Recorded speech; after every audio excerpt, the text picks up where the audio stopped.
All right, good evening, everyone. I'd like to call this meeting of the Daly City Small Business Commission to order. Today's date is February 13th, and the time is 7 o'clock. Through the chair. Sorry? Through the chair. Yes. Can I speak? Sorry. The item number 2 actually needs to be moved down to discussion items. Okay. So it's the same order. It's an action item. Got it. Okay. Thank you. Let's start with the roll call. Commissioner Joseph Bautista, Here. Chair John Peña Cerrada, Present. Chair Amro Rodwan. Present. Let's pledge to the flag. I pledge allegiance to the flag of the United States of America and to the republic for which it stands, one nation, under God, indivisible, with liberty and justice for all. All right, thank you. Okay, let's check out last meeting's minutes, and we'll do the approval of minutes. So this is for December 12th.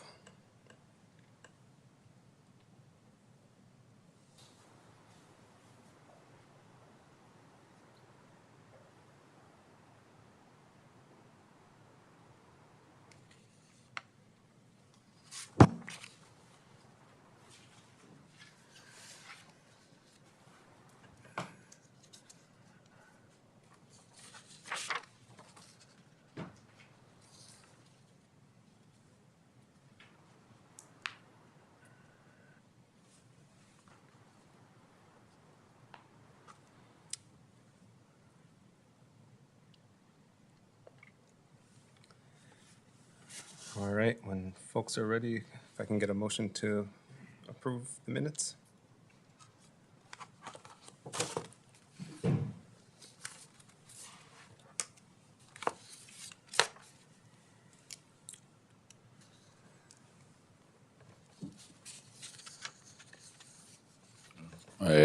Motion to approve. Second? All right, all in favor, aye? Aye. Aye. Excellent, approved. Okay, first on the agenda, we have the self-insured medical reimbursement plan presentation. Or should I stand or speak? Here? And what do you hit top? I've never done this before, so what do you want me to just, can you hear me? Yeah. Yes. Loud and clear. Is that better? Okay, perfect. All right, so thank you. My name is Will Schaub, and I want to thank you for allowing us an opportunity to show you how we can improve the benefits for small businesses. Actually, we can do that in all 50 states, but obviously we'll focus on Daly City. We can do it for companies as little as 2 W-2s, 30 hours or more. And this is a program that came about with the advent of the Affordable Care Act in 2013, or otherwise known as Obamacare. It allows employers to offer benefits that traditionally employees have to receive and pay for if they want the benefits out of their own paycheck. There's a way now to take taxes that normally run through payroll, carve out some of those taxes, and then redirect or repivot those towards very valuable benefits. So the employees now can have benefits without any health questions. It doesn't replace their health insurance, doesn't replace the broker, doesn't replace anybody, but it gives them a chance to get things like vision and dental. So they don't have to pay for it out of their paycheck. They can have things like disability or life insurance. So income protection in case you live, income protection in case you die, and you can cover your whole entire family. You can also get things that are like Aflac style, like cancer, accident, things that are where if something happened to somebody in their family, they would need cash pretty quickly to pay their bills. I'm on a Kaiser Platinum plan, but if I get cancer, I can't use Kaiser to pay my mortgage or my rent or any of those things, right? So we can do that for any business of 2 employees or more, even if they have lots of benefits or no benefits, okay? And I'll show exactly how it works. It'll take about 8 to 10 minutes. Is that enough time? Perfect. Yeah, Perfect, thank you so much. So it is called a self-insured medical expense reimbursement program. A lot of folks haven't heard about it because it was founded in 2013 on page 33,161 of the ACA. So if you've read a book about 1,000 pages, it's 33 of those. Okay. It's IRS, HIPAA, and ERISA compliant, and it's available to all businesses at no net cost. So they can offer more benefits, help attract and retain. And a lot of folks are leaving companies not because of pay. It's not one of the top 3 reasons, actually. Stress, toxic culture, benefits. So, and I was speaking to Andrew, it's a challenge for small businesses to do everything and still offer, benefits and try to afford it and then have employees try to afford it. So this is a way for them to afford it and do better. And I'll show you why it's a little bit employer-centric as well. Usually when it comes to benefits, it's not very employer-centric, right? So it is in the ACA. You can go to the next slide, please. What's neat about it is because in California, we can do a couple things for an employer. We're going to reduce their workers' comp by up to 30 or 40%. They get to keep their broker and policy in place. So it's nice. Yeah, whether you love or hate your work comp broker, you're going to keep them anyway. We're not changing the policy, but we will reduce their contributions at no net cost. And it could be very significant, anywhere from 2 employees to 50, 100, or 1,000. Not only that, we're going to mitigate money warning work comp claims. So I don't know if you know this, but 70% of work comp claims for blue collar, gray collar companies, they happen on Mondays. And there's a reason, because most people are check to check in America. Then they get health bills on top, and then they have to do it with zero or very little money coming in. And we've got a way to mitigate that, give them policies that change the path of least resistance. And then that gives them the ability to take care of their bills without having to maybe file a work comp claim, unnecessarily or in the wrong place. And then thirdly, we're going to reduce FICA payroll taxes, about $639.96 a year per employee that participates at no cost to the company. And this is without reducing their take-home pay. Okay, next slide, please. This is all the legalese. We handle all the ERISA documents, so the architecture supports the program. It's at no cost. We take care of all that. We make sure the client's 100% compliant. And it runs through their payroll very seamlessly, and every payroll company in America is built for it. Okay, next slide, please. So let's just give you an example. Now, this is obviously on 100 employees, but let's use 10. 10's a small business, right? So if you have 10 employees, we're going to reduce the work comp payroll by $14,500 per year per employee. So if you have 10 employees, instead of reducing work comp payroll by $1.45 million, you will reduce it by $145,000. So Andrew's work comp, whatever the percentage is on $145,000 goes out the window. He'll keep his broker and policy, and that's his money. He can do whatever he wants with it. So we're going to help him do better with less. We're also going to reduce his FICA payroll at 10 employees times 630. It's $6,300 of money he's spending already, and now it'll go back in his pocket. He can do whatever he wants with it. Christmas party, match 401k, whatever it is, okay? And then here's the most important part.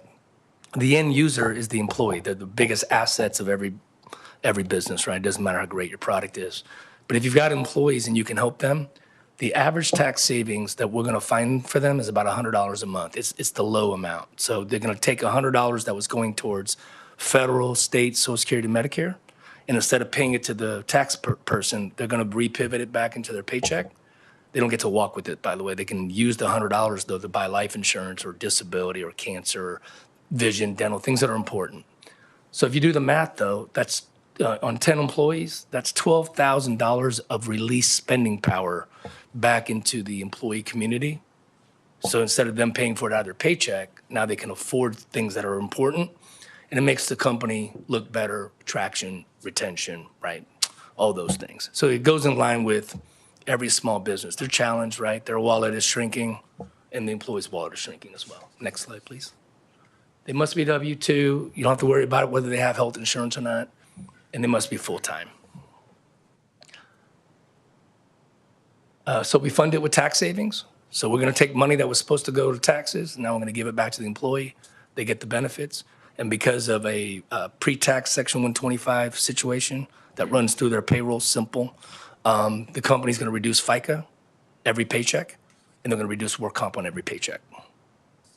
Okay, next slide. I'll talk a little bit about the benefits. So this is a preventative healthcare wellness program that goes in conjunction with your health insurance. So whether you have a lack of insurance or really strong insurance, I've got a platinum plan, but I use them every time there's a medical situation. So I had gout last week, painful. And I'm in my office and I'm doing calls, but I can't leave, and I've got Kaiser, but I just hit the app, It's in 80 different languages. I text them. I say, I think I got gout. They're like, can you do a quick video call? I said, in 15 minutes I can. The app comes through. It's like a FaceTime, but it's HIPAA compliant. I told them exactly what was happening, and they said, you know what, we can write you a prescription because we have every kind of doctor. It works in conjunction with their health insurance. They wrote a prescription, figured out that the CVS was 0.1 miles away from my home. Cost me $5 copay with my Kaiser, but if I didn't have insurance, it would have cost me $13. My wife picked it up, no copay, no deductible, unlimited usage. It includes virtual mental health. So mental health since COVID, the pandemic has been very high. So we give the employee and their family the ability to do virtual mental health with no copay or deductible. And that includes therapists, psychologists, psychiatrists, no copay, no deductible, no bill. So even if your insurance covers it or not, I use them first. Okay? Even if, let's say I broke my ankle, or I think I broke my ankle, even if I have insurance, I shouldn't be in the emergency room. Costs will be higher for the company and for me, or they can just navigate me. And the reason why it's called a maze is because health is a maze. Healthcare is a maze. So that what they're going to do is they're going to help you navigate regardless of your insurance. They'll know it, and they'll do it in real time. So are you familiar with the Waze app for traffic? It's kind of like the Waze app for your health. You just hit them, and they'll find out where to send you for the highest value care, lowest cost, lowest usage. Next slide, please. So let me give you an example of what we could do for a company like Andrew or any other company, whether they have lots of benefits or not. If we save the $150 for an employee, it's kind of like taking a gift card and going into a restaurant. You're just going to buy the menu down with your own tax savings. So it is not a cookie cutter approach. Not everybody has to do it. It's voluntary, but they could buy disability, cancer, hospital, accident, life insurance, vision, dental, pet insurance, legal shield, identity shield. And there's not a single health question that'll keep them from being accepted. We accept everybody, even if they have pre-existing or no pre-existing conditions. Next slide, please. So what we do is we take payroll and W-4 info. So I was speaking to Andrew, I just met him, and I said, you know what, we'll show you exactly how we do it, and we'll run a no-cost, no-obligation analysis. So we take payroll W-4 without names and socials. They'll put it in a secure site, and we'll run an analysis because we have a tax calculator for every state in America. So even if you've got a company that's in Daly City, but they've got employees elsewhere, they're going to be able to offer that same coverage all the way across the board. And then what we'll do is, if you go 2 slides, I believe, and I'll just go real quick. Am I pretty good on time so far? You're good. Right now, I can do this in 2 minutes, actually. So on the left-hand side, this is actually a California example of a company that I enrolled 7 years ago. On the left-hand side is a monthly check. That's a $20 an hour employee making $41,000 a year. Their taxable income is $34.58. Their federal and state is as such, and the reason why we ask for the W-4 is because it dictates federal and state withholding. And then Social Security, Medicare is a static percentage. By the way, every employer in America has to match that 214 and the 50, dollar for dollar. That is his obligation right now if that's his employee in every company. And then the total taxes is $575 for the employee. Their total withholdings $575, and they've got no benefits from it, and then they have $2882.40. If you look on the right-hand side, this is why it's very simple. It sounds complex, but very simple. So I've got a tortilla factory, 71 out of 75 employees participated. Because if you look on the left-hand side in the gross and the right-hand side with our plan, the gross is exactly the same. So is the withholding, though. If you look at that highlighter yellow, 575.60 withholding, 575.60 withholding, and their net's exactly the same. So in a sense, what's going to happen is you're either going to send 575.60 to the tax people, right, and 0 for you, or you can take 372 and send it to the tax people legally, and then take the difference, 203.08, and put it towards benefits. Because it runs through your payroll, 372 and 203 is the same as 575 plus 0. So there's a pre-tax component, 1220 comes out pre-tax. The company reimburses that $1,220 back in the same paycheck simultaneously. And in California, anytime you reduce gross payroll minus pre-tax, the work comp was on $34.58, Andrew. Now it's $22.38. So I'm assuming most businesses would rather pay the work comp on the lower amount, but also you're going to pay the FICA on the lower amount. So in recap, companies can do more, offer benefits, not change anything, not change their brokers or their professionals, and they're allowed to offer more. They save money, so actually it's employer-centric, and then their employees, their most important assets, will get more benefits so they can protect themselves, right? So that's the reason why we do this, and we can do this in all 50 states. For-profit, nonprofit, public sector, private sector. So even your Chamber of Commerce that has 2 employees or 3 employees, they can have it. Any questions? Yeah, great. Thank you. This is very, very inspiring and eye-opening. Yeah. Thank you for that presentation. Yes, sir. I think I do have a couple of questions, and I'll open it to my fellow commissioners as well. But what I didn't get is this like a supplemental plan? It's or supplemental. Can this be like offered as full? No, it's not a coverage as full well? insurance plan, but but if you have no health insurance, let's say your son is at a soccer game, sprains his ankle, if you have no insurance, you shouldn't take him to the emergency room. Right. So that the virtual piece is going to help you, and then they're going to quality and price source your care if it gets outside of the virtual environment so that they can send you to the right place, because they're going to know you don't have health insurance, so they're going to send you to the least expensive but highest value care so that your costs are lowered. But if you have health insurance, you don't want to go to the emergency room because they're going to charge you way more for an MRI than if you went to a specialized center, MRI imaging center or urgent care, and they do it in real time on GPS. So it is not a primary plan, but it does help them lower costs, right? Because, if you have no health insurance, you're in trouble if you're in the emergency room, Yeah, yeah. right? And so we can help kind of navigate that. But in the supplemental plans, are you all familiar with supplemental plans and A how they little work? bit, yeah. So a lot of folks think when they have good health insurance, they don't need a supplemental policy, but that's because we're not reimbursing anybody. So if I got cancer and I pick a $30,000 plan, I've got Kaiser. But if I get cancer, my insurance is going to send me a $30,000 check with no taxes, and I live, and I can use the money for whatever I want. I don't even have to pay my health bills with that money. And usually if cancer happens, could be me, could be my spouse missing work, and if it's a kid or travel or lodging, or like my mom would want to use Eastern medicine, your health insurance doesn't cover that. So you take the 30 grand, you do whatever you want with it. Very cool. That's how supplemental plans work. So it really just saves people from, because you can pay mortgage, Verizon, whatever you need, and your Kaiser card won't allow you to go to Target and pay your And grocery this will bill, right? cover Eastern medicine. Yeah, well, that's it'll give you cash to go do it. Right, okay. Yeah. And then in terms of like the providers, is there a list of providers or Yeah. is that the? So we're carrier agnostic. So we use A+ carriers. Ones you're familiar with, like Transamerica, Boston Mutual's been around since the late 1800s. We can use Aflac, Colonial.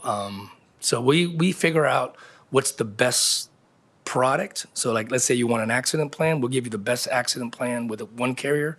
We might give you the best cancer plan with another carrier, but we do centralized billing. So it all comes into one place. But we're giving them the best of breed of each product instead of like, hey, Aflac's amazing or Colonial's amazing. We just, we sift through and figure out what's the best fit for each client, and then we curate that together with them. Cool. All right, last question I had, and this is all very interesting, especially as a small business owner.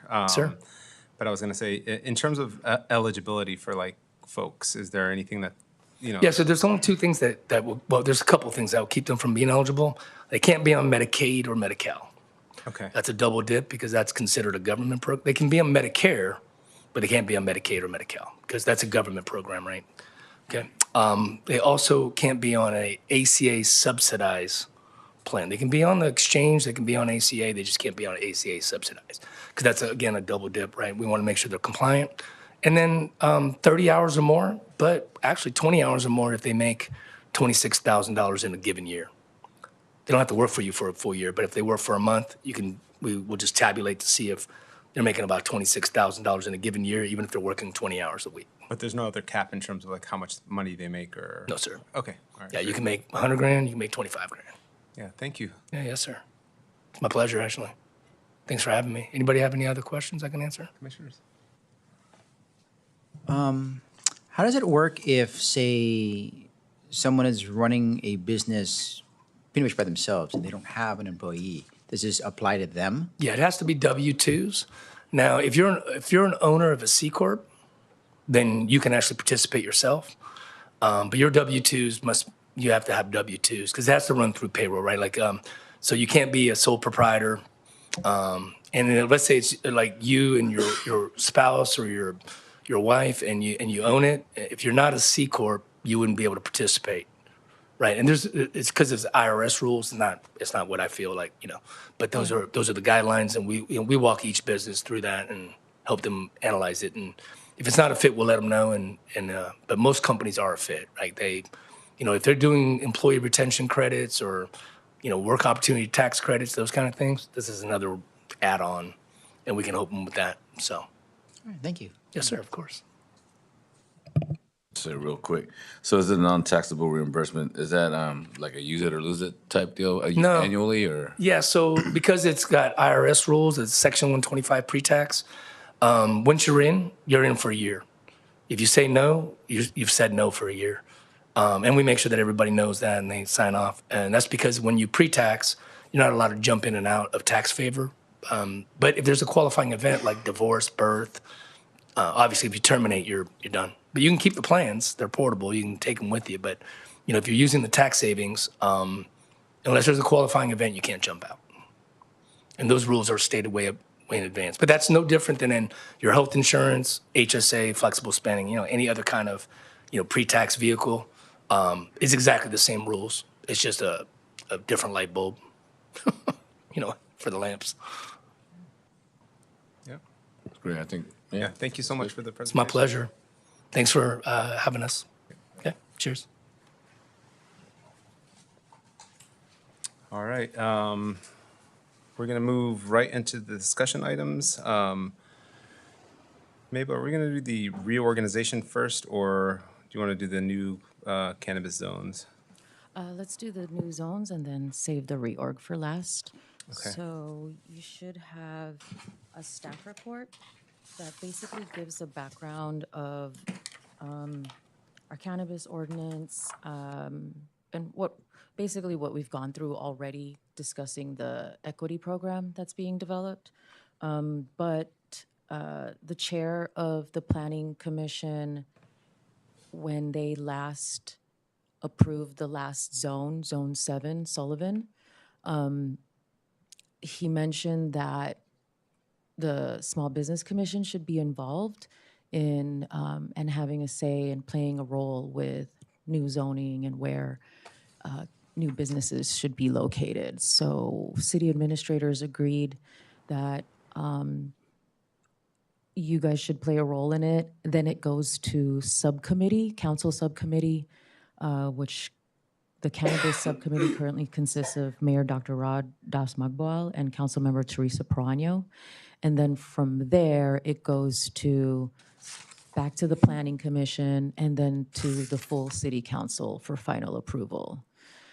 So it starts with you guys, and this is the current overlay where it is right now. We technically have 7 zones, only 2 technically of which are operating right now, which is Zone 1, Junipero Serra, and Zone 5, King Drive. However, there is a permit holder for Zone 7. They haven't started constructing, and there is a permit holder for Zone 2, but they've ceased operations. And subsequently, they're owned by the same people. So it's up to you guys to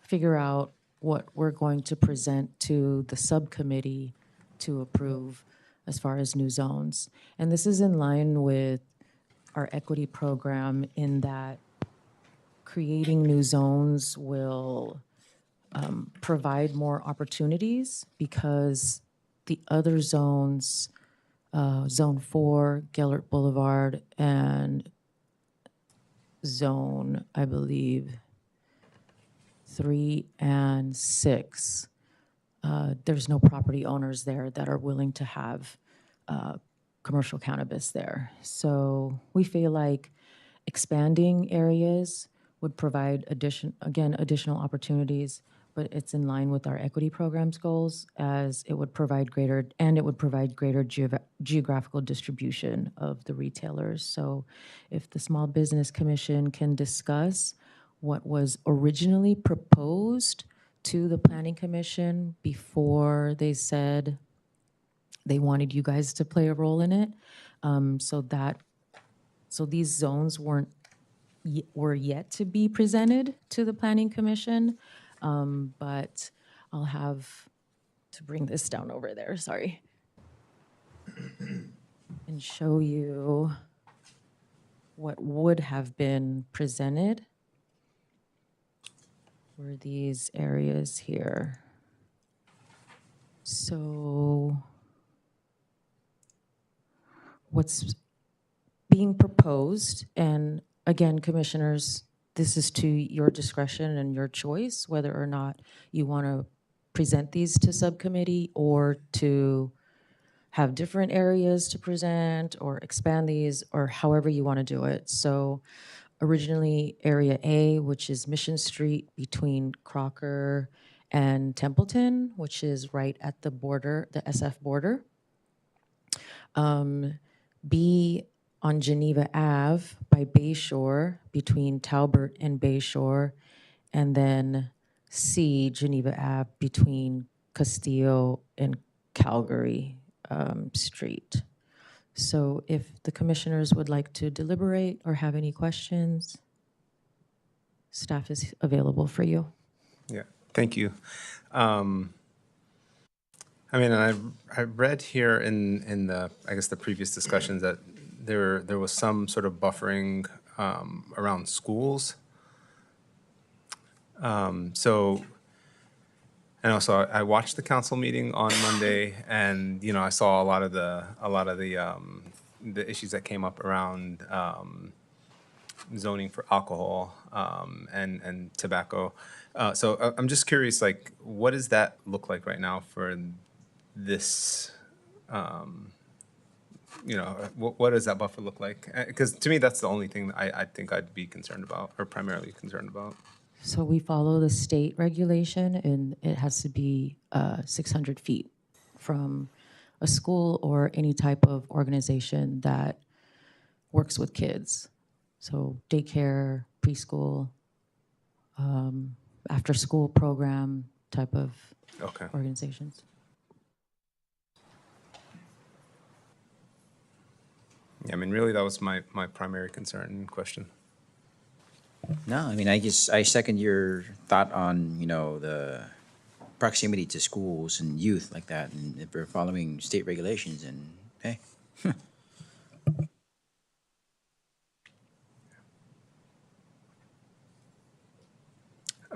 When do we have to deliver sort of like is it just today now? And when's like the next decision point around this with the other commission?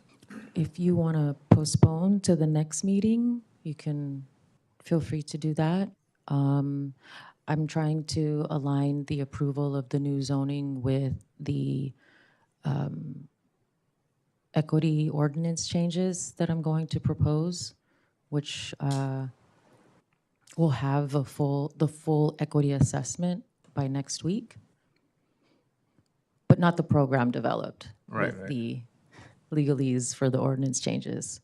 I think I'm just like personally asking for more time to put more thought into it. But off the top of my head, the only thing I would be concerned about is the buffer with schools. But otherwise, I mean, I think it's fine. But at the same time, I would like some time to put some more intentional thought on it. I'm the same way, other than the fact that, what are some of the concerns that have come up from the other discussions without me going through this discussion sheet here yet? What are the main points that people might be concerned with as far as not approving these zones? You're asking me what are the main concerns if you don't approve it now or don't Or approve no, it, period? I guess let me restate that. So what are the are there any concerns if we approve it for those zones for anyone that's against it? So as commissioners, you are an advisory board, and your vote is not a final vote. So again, the process would be that it would go to the cannabis subcommittee, which consists of 2 council members, including the mayor. It would then go to planning commission, and in any of those steps, it can be changed, tweaked, or whatever they decide, right? And then it finally goes to the full council for final approval. So I don't know if there's concerns in that sense, other than maybe your political image, if you don't want to go against constituents that you know of, or if you feel like the public may have concerns. However, these were proposed previously during the first round, prior to me being here, and there were constituent concerns about a couple of the neighborhoods. But since we've had a few in operation, including the Skyline one for a little bit of time, even though they're closed now, we found those concerns to be negligible. Okay. Yeah, I think for me, it would be more like the neighborhoods. I mean, and area B and C historically weren't the greatest neighborhoods, but these are commercial areas, right? So there are a lot of businesses that go through here. I think Area A would be okay. I mean, again, commercial zones, a lot of traffic that go through here. Not sure how it is now as far as the neighborhood's concerned. I think it's not as bad, but again, traditionally B and C were, or historically. But I'm Yes, all. and oh, go ahead, I'm sorry. I was gonna say I'm for, creating this opportunity to bring this business model to the city and trying to see if we could leverage it.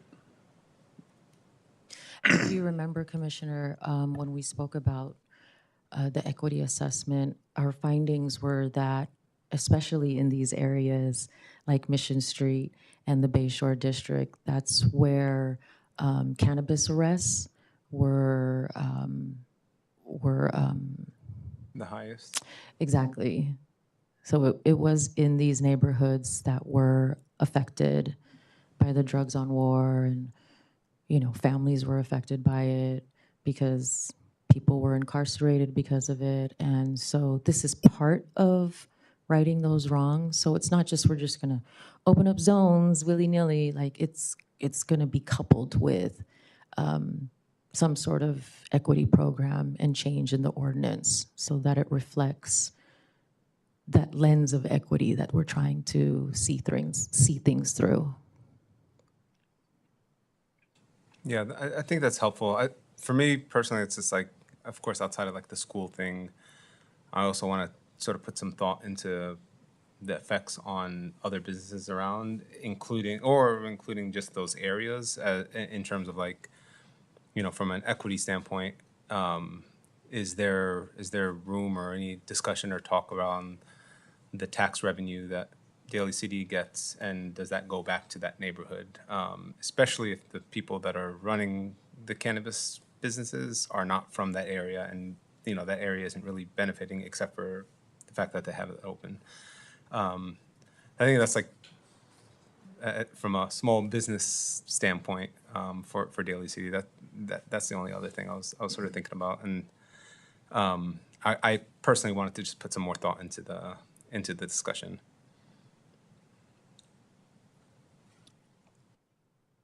Any other thoughts? We do have a public comment. Okay. If you, 2 minutes, come to the microphone.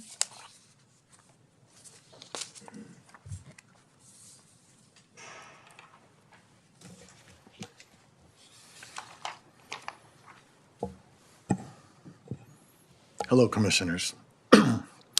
My name is John Heredia, and I am a native son of Daly City. I'm an attorney practicing in the cannabis industry and also a law professor at Golden Gate University, where I teach a cannabis law clinic where law students partner with or represent social equity and kind of help them through, their legal and, business type of barriers.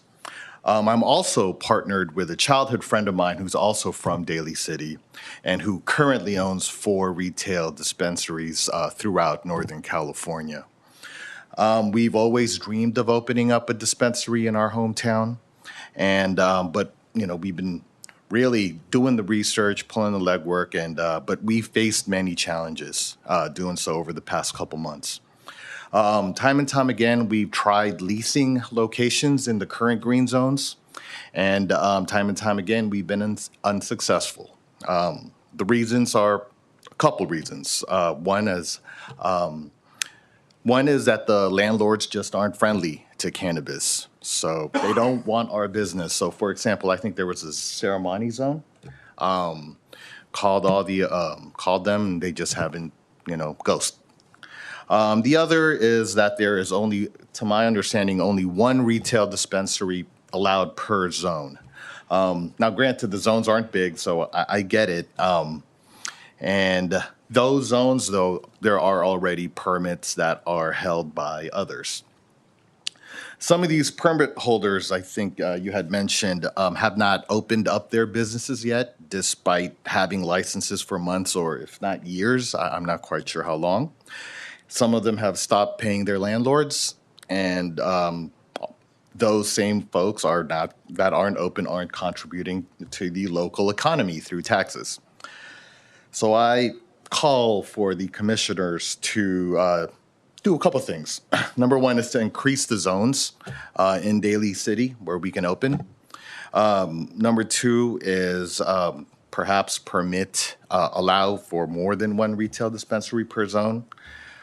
And number three, for the folks that have the permits or are going through permitting and don't have a horizon of when they're going to open, maybe put some sort of shot clock, if you will, or some sort of time where they either have to secure their state license, secure all their planning department licenses, or even start paying rent or open up their doors.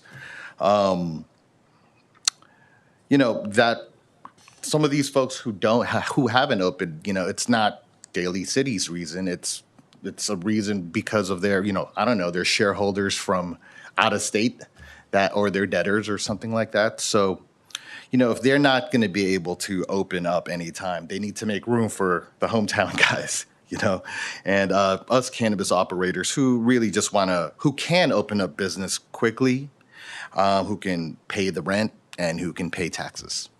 Thank you for your time. Do you guys have any questions? No, I think, you pretty much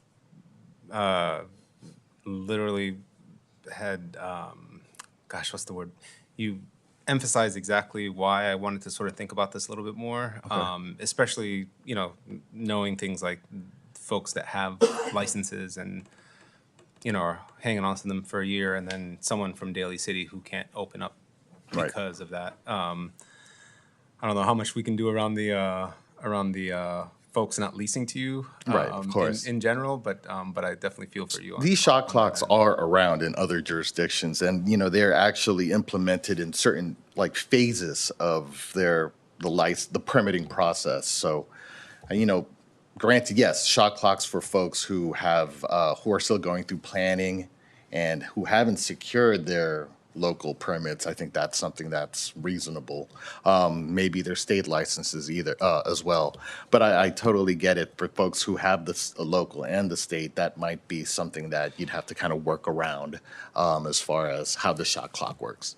Yeah, thank you. I think just the other comment was just around permitting more than one in a zone. Sure. Sort of curious why that happened, and I don't know, Maybell, if you have any feedback on where that came from. It came from council.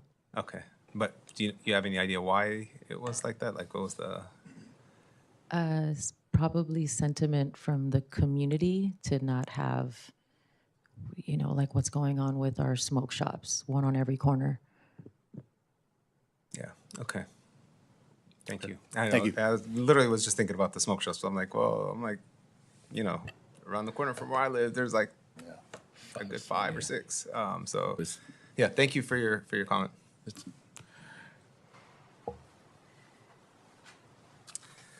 All right. Next on the agenda is announcements communication. It's reorg. Next on the agenda is reorg. Oh, I missed the reorg. Yes, I wanted to be chair for the rest of my life. I'm just joking. That's fine with me. Well, this should be pretty quick because there's only 3 of us today. Can you kind of walk us through the formalities of how to do this? So somebody makes a motion to nominate a chair or re-nominate a chair. Second vote, somebody makes another motion to nominate or re-nominate the vice chair. Second vote. Cool. Got it. I think you guys are doing a fantastic job, so. All right. Well, I will. I could renominate Amro to be the chair. I'll second that. All right. Well, I was about to nominate you, but I'll take it. Is that vote unanimous? Yes. Yeah, I guess so. Yeah? Emerald? Yes. Thank you. Looks like your chair again. Okay. Okay. And then for vice chair, I think on this board and this panel, I have the least amount of experience coming in business-wise. And I think that I would need a little bit more time to be able to fill that chair the way you guys have been filling it. Because you guys come in with insights that I didn't even think about. But when you think about it, oh, yeah, it makes perfect sense. So I want to watch and learn a little bit longer while those chairs work. That make sense? is this a nice way of you saying I'm old? No. Yeah, I think I'm the last one here. No. All right. Well, I'll make a motion to. I'll make a motion to ask Commissioner John to be vice chair again, or to nominate. Okay. I guess you got to second that. You got a second, Joseph? Yes. You get the Second. Huh? Second. Second, yes, second. Okay. All those in favor? Sure. Aye. Okay, we reorg to the same org. Another year of the same. All right. Let's go. Okay. Next on the agenda, announcements and communications. Anyone? I Any of y'all? don't. Do any of y'all have announcements? Announcements?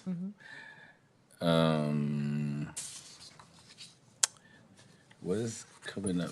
Something's coming up, right? About Are the we doing attendance. Something in May? No.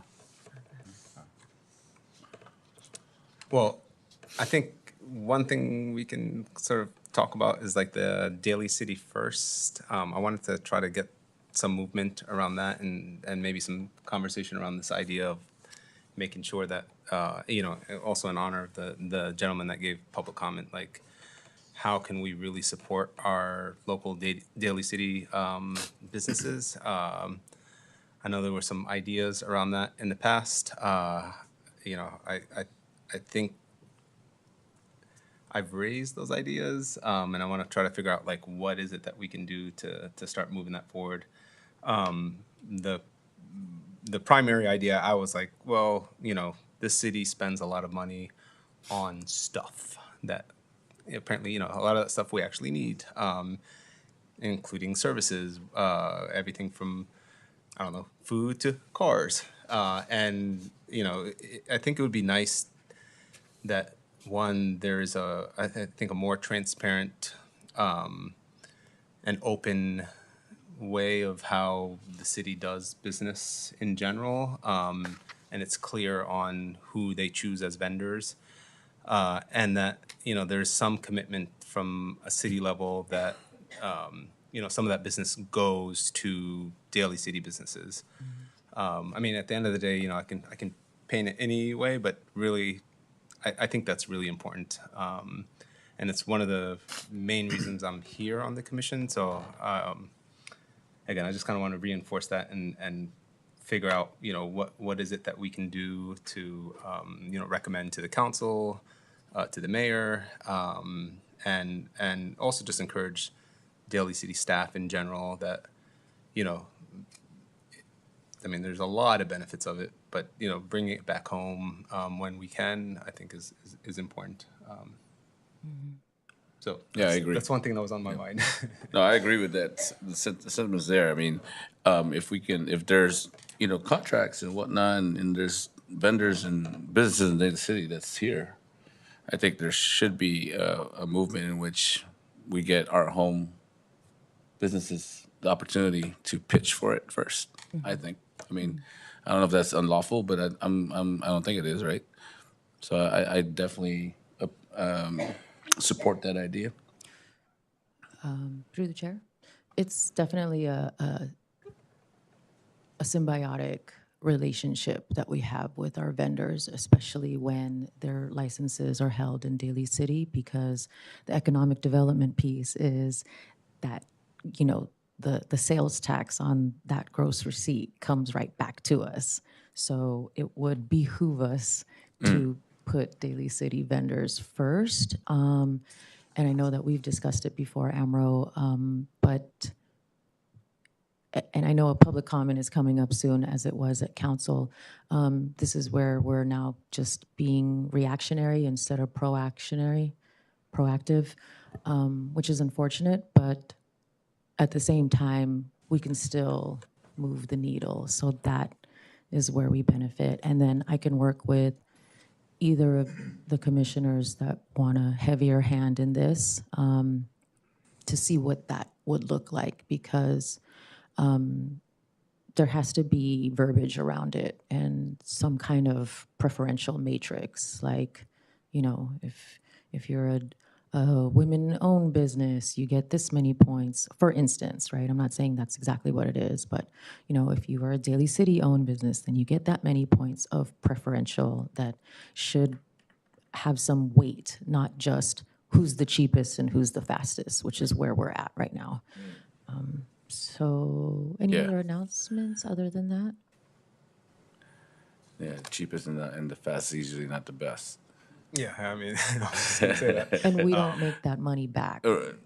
Yeah, but I mean, even on that point alone, it's just like I think us as an advisory board is to at least at the very minimum voice that, and if that means doing public comment at the council meeting, I'm down to do that as well. Yeah. As well as writing a letter like the other letters that we're signing around attendance. To the council, I think we have that power to do that.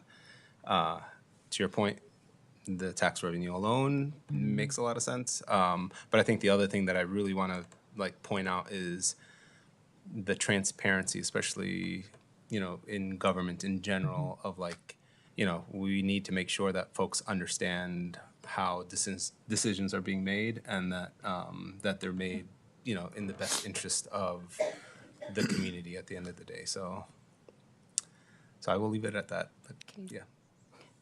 Any other announcements, communications from commissioners? Which one? Any other announcements or communications from you?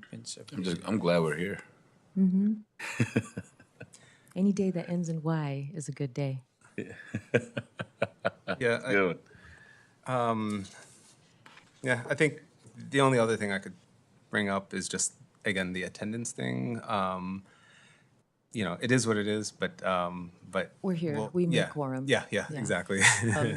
I do have an announcement that we are providing financial literacy workshops. And this is also coupled with digital literacy as well.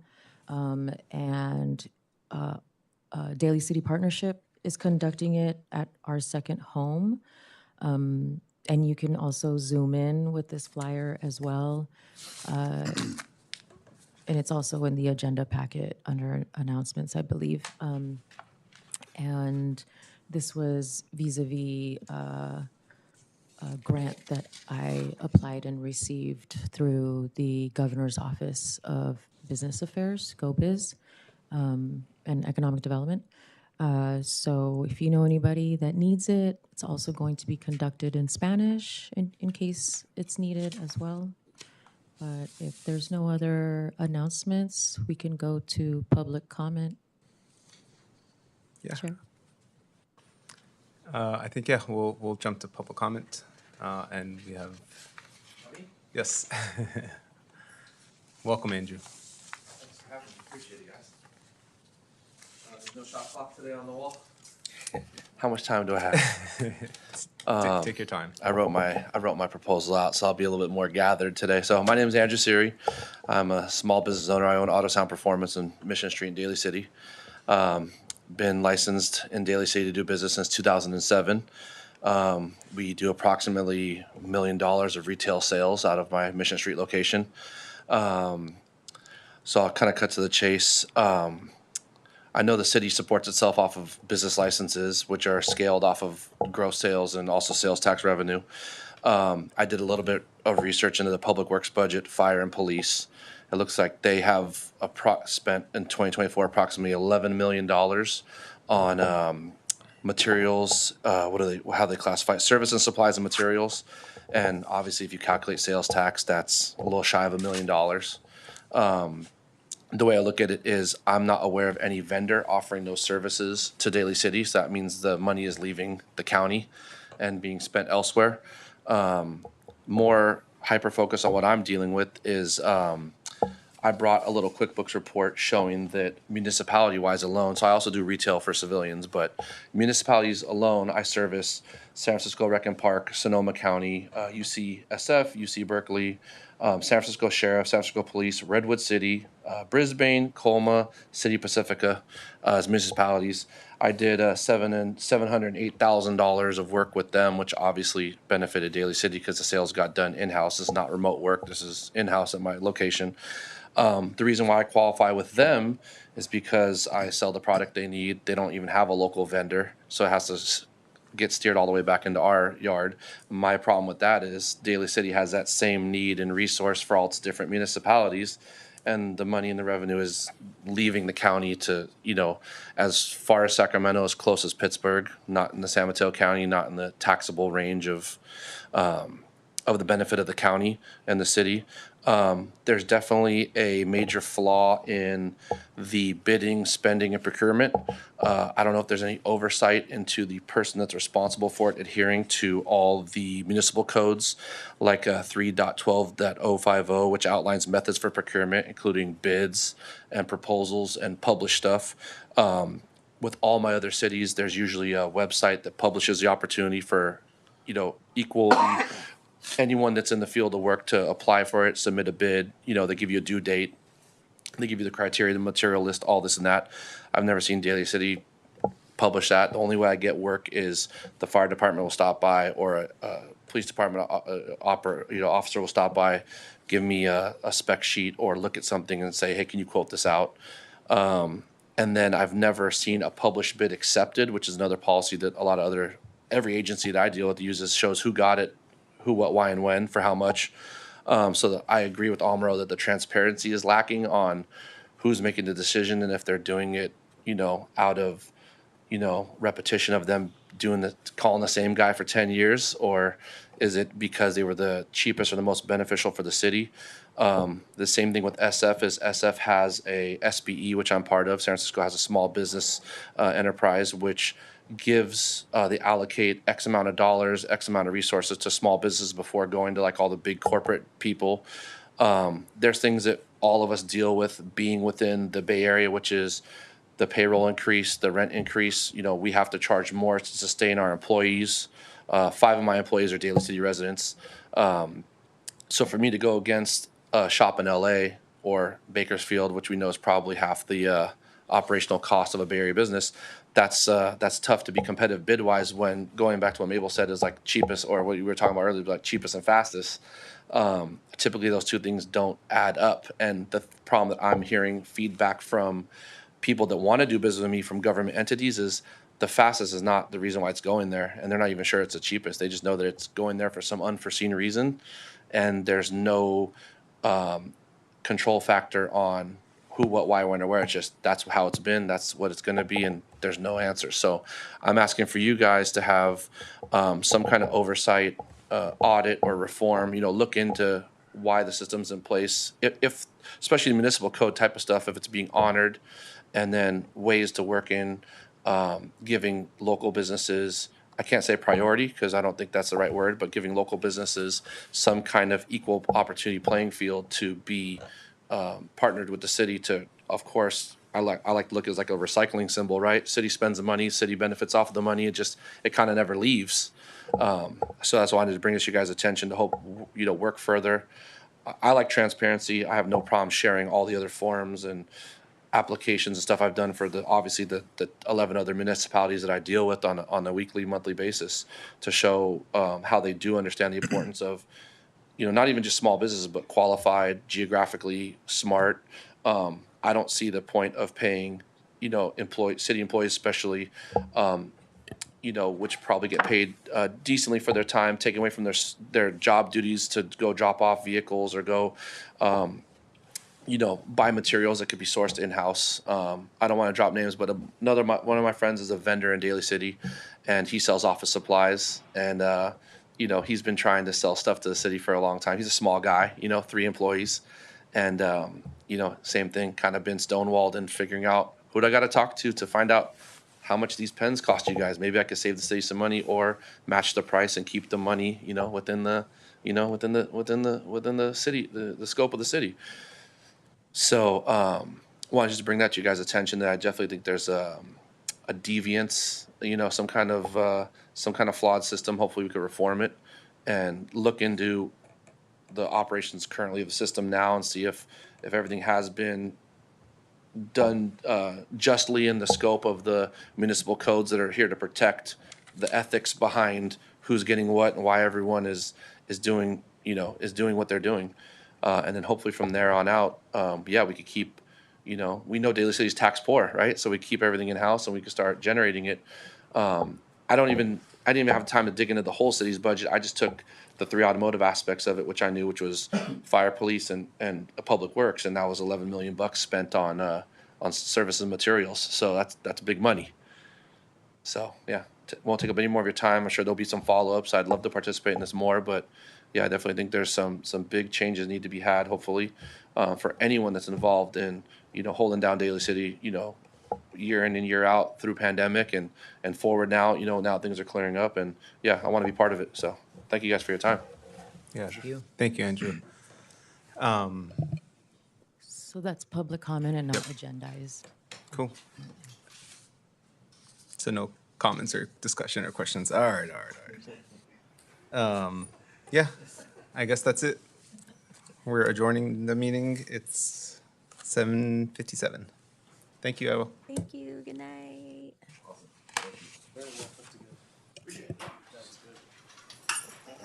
Andrew, pleasure, sir.